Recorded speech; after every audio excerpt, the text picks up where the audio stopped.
un format qui était innovant et donc qui permettait la coopération des participants. Donc cet escape game était à la fois innovant, ludique, puisque c'est un jeu, et donc permet la coopération des différents professionnels de santé, puisque les erreurs regroupent des thématiques de différents secteurs à l'hôpital.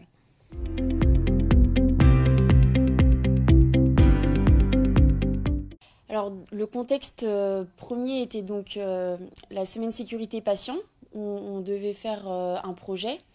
Et donc la thématique était les erreurs médicamenteuses.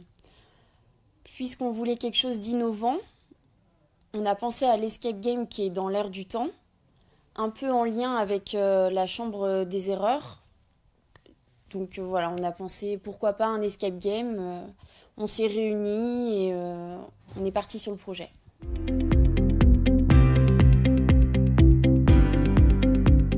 Pour notre escape game médicamenteux, donc les participants étaient dans une salle de soins et une chambre patient qu'on avait reconstituée.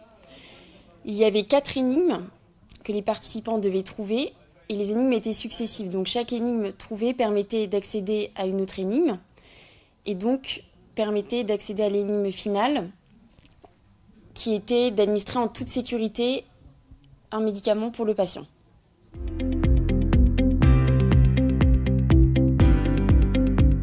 On a eu des retours très positifs de la part des participants puisque le scénario a été évalué pertinent pour 100% des participants. Les participants étaient très satisfaits aussi du scénario et ils estiment avoir acquis des compétences, des connaissances.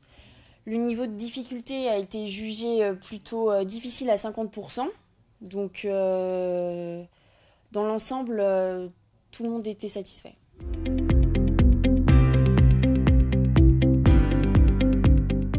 Cette situation réaliste que l'on retrouve dans l'escape game permet vraiment aux professionnels de santé de communiquer et donc d'aborder des thématiques, comme je le disais auparavant, qui ne sont pas forcément connues de tous les secteurs des professionnels de santé.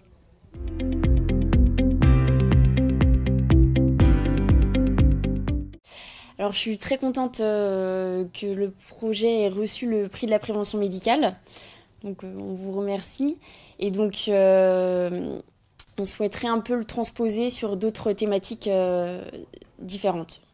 Par exemple, les dispositifs médicaux, l'administration de médicaments.